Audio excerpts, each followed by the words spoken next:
แม่นบ่ล่ะมันบ่มีจักเทื่อดอกปลากินหมดอย่างเดียวมันบ่มีจักเทื่อดอกหมดกินปลาอย่างเดียวนะมันทีใครทีมันแล้วก็แล้วกันอันนี้สำหรับลาวแล้วนั้นไหนตอนนี้จะถือกีดกันปันใดก็ตาม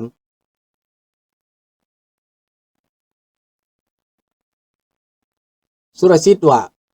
ให้เข้าใจน้ำนิ่งไหลลึกครับนี่แหละเงียบลมพายุไม่ต้องมีผิว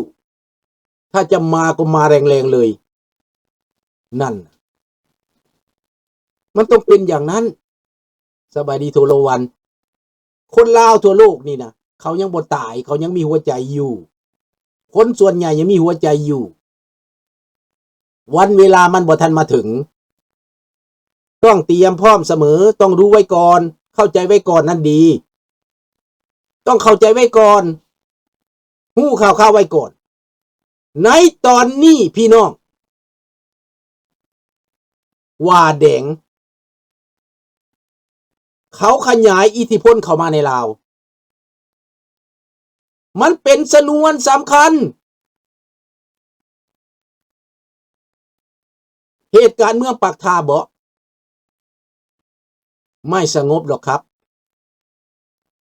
เป็นไฟเท่ากำลังห่มอยู่รู้จักไฟไม่แกบไหมนะอุดมรู้จักไฟไม่แกบไหม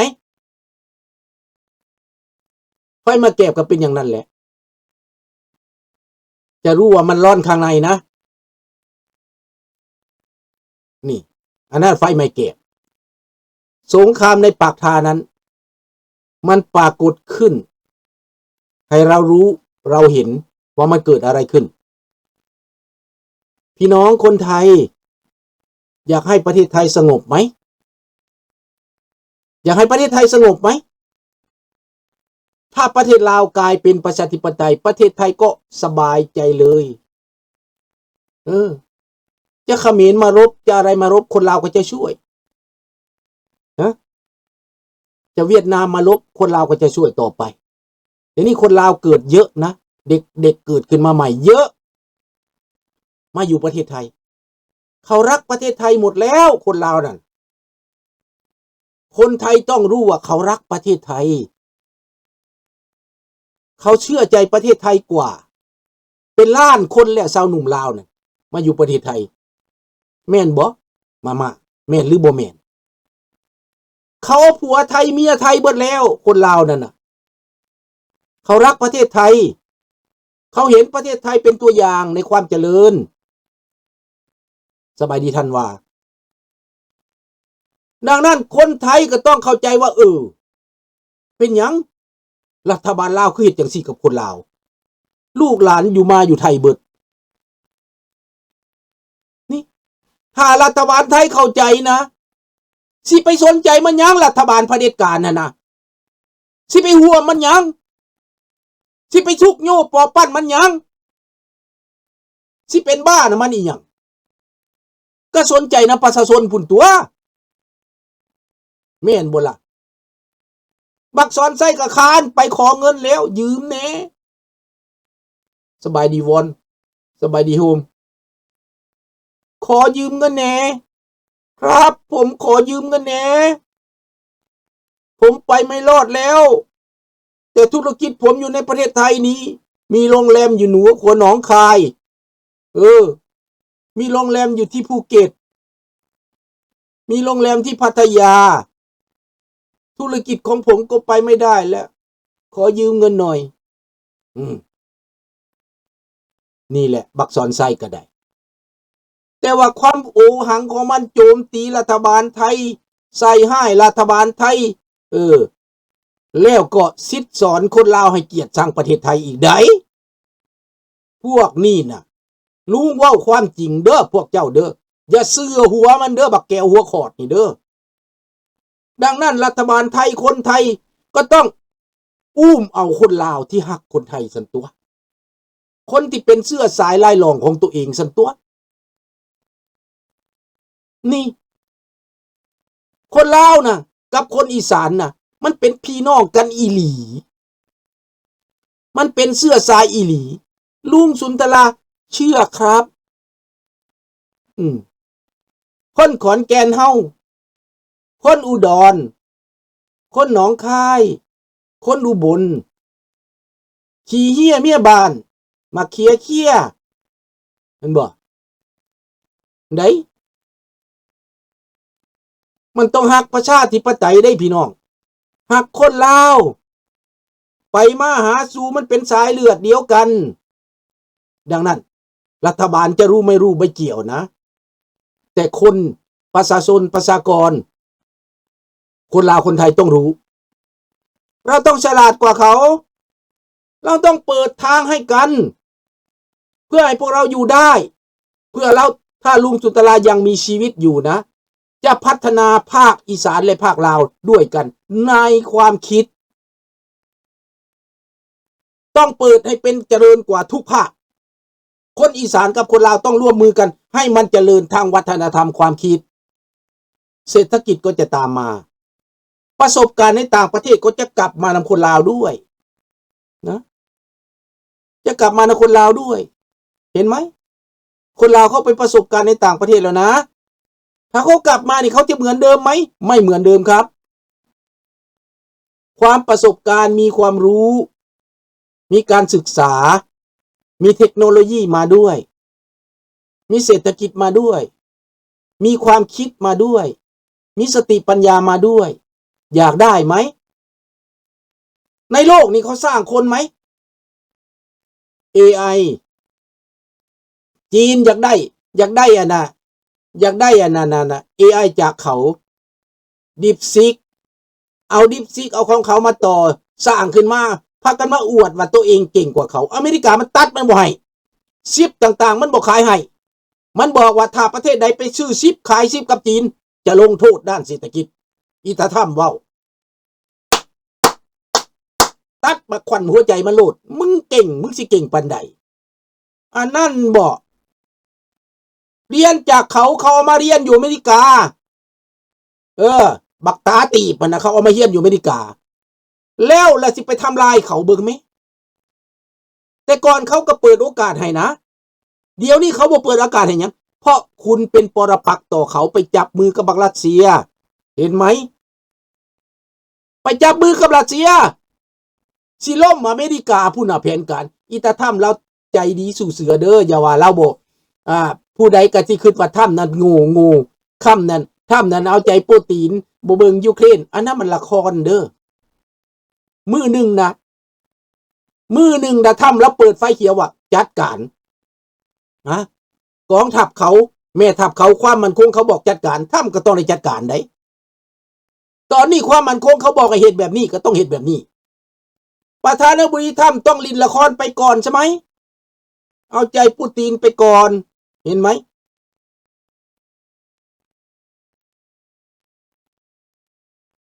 นี่แหละต้องช่วยกันอยากได้ต้องช่วยกันต้องอำนวยความสะดวกต้องหาทุกวิธีทางให้กันเปิดทางให้กันแล้วก็รู้ว่าเราอยู่นำกันได้ถามว่าคนในโลกนี่มีไผเว้าภาษาเดียวกันได้นะ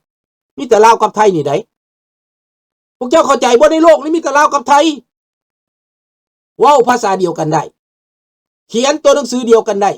สิเขียนเป็นไทยกูอ่านได้มึงสิเขียนเป็นลาวกูก็อ่านได้เห็นบ่อันนั้นคนลาวคนไทยเป็นคนพิเศษเด้อพวกเจ้าต้องว่าเจ้าเป็นคนพิเศษอยู่บ่นี่ต้องถือว่าตัวเองเป็นคนพิเศษ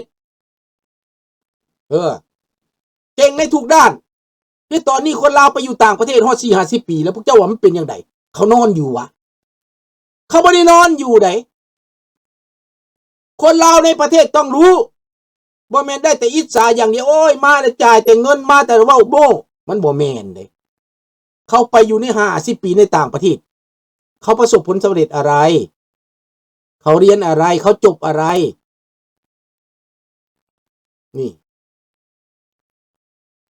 มันต้องเข้าใจตัวนี้ได้เมื่อหนึ่งนะโอกาสมันมาโอกาสมันมีลุงก็ยังเว้าแล้วเมื่อกี้นี่ไผถามว่ามีกำลังบอกเจ้าจะต้องการได้ทหารอเมริกานะมีแต่คนลาวได้ส่วนหลายได้ มีหลายแสนคนไหนทหารอเมริกาได้มงกับลาวเป็นทหารอเมริกาในอเมริกานี่นะเป็นหมื่นเป็นแสนได้พี่น้องเอ้ยมีฮอดในพ้นผู้ใดแต่วันหนึ่งถ้าการเมืองอเมริกามันมาลาวนะถามบางคนในอเมริกานะมันสิเป็นไผมามันก็ต้องเป็นทหารลาวนั่นแหละมันคนลาวนั่นแหละมามันเว้าภาษาลาวรู้เด้แม่นบ่วังซีแม่นบ่ดังนั้นอย่าปะอย่าถิ่มกันต้องรวมจิตรวมใจกันให้ได้ต้องรวมจิตรวมใจกันให้ได้ได้ยินข่าวว่าเขาทำลายบ้านอีสังก็บ้านป่าตองบ่บ้านอีสังไปจับพี่น้องโมงไทยบ้านน่ะนะการกระทำนี่เป็นการกระทำอันป่าเถื่อนและผิดพลาดพอแห้งแล้วเขาต้องประณามประชาชนคนบ่ฮู้อีโนอีเนเจ้าไปจับเขาหยังเขาบริจาคหยังชาวบ้านนะเจ้าสิไปหาเรื่องใส่ชาวบ้านมันเบิดแนวเฮ็ดแล้วไฟกำลังสมัยกับบานหัวมันแล้วบักซอนใจนั่นนี่มันบ่มีมนุษยธรรมมันบ่มีความอีหยังเบิดพวกนี้นะดังนั้นคนลาวต้องร่วมใจกันเด้อพี่น้องเด้อ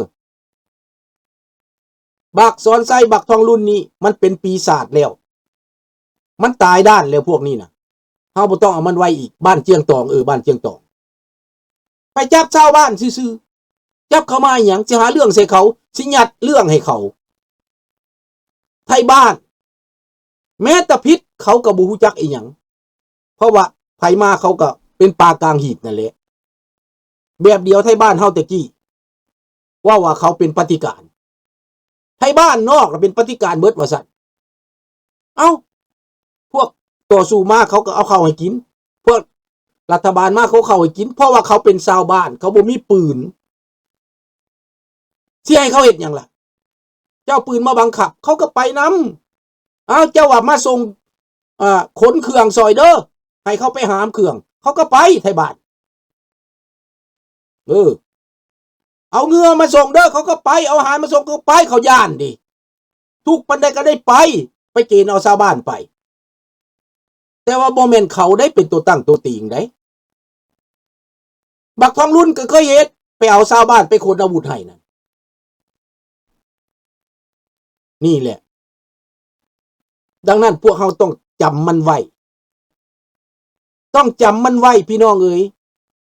ต้องรวมตัวกันให้ได้คนลาวลุงขอกราบแทบเท่าพวกเจ้าเด้อให้พวกเจ้าตั้งใจเด้อเวลาหนึ่งเมืองลาวมันบ่เศร้าดอกมันสิโป้บัดลามักแต่งสร้างหน่วยไปถ้ามีคนบริหารดีประเทศลาวยังมีทรัพย์สมบัติพอได้ให้เฮาฟื้นตัวได้อยู่ลูกหลานขอแต่ว่าผู้นำหันมันตายไปพวกนี้มันบ่ดีนั่นน่ะมันบ่ดีเนี่ยให้มันตายไปให้มันมีอุบัติเหตุให้มันมีอันเป็นไปให้มันจิบหายวายวอดลุงขอสาบแซงว่าให้บักทองรุ่นกับบักซอนไซนี่จิบหายวายวอดทั้งสองตระกูลนี่ให้มันตกต่ำให้มันมีอันเป็นไปคือบักกันน่ะจูมารีนั่นแหละโยนตกเหือหล่มผ่าหัวมันนี่สำคัญดังนั้น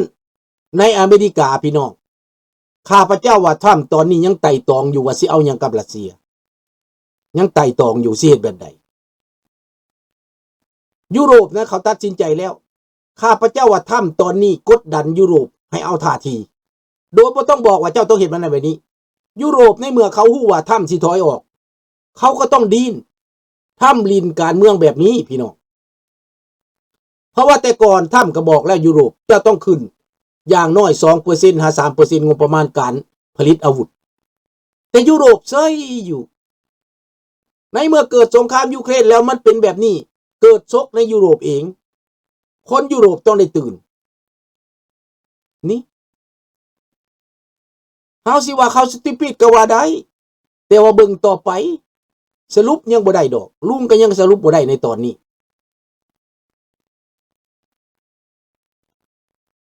สรุปบ่ได้ถ้าว่าทรัมป์เปลี่ยนใจปั๊บเพราะว่าทรัมป์ยังบ่ได้ถอนอาวุธได้จากยูเครนเด้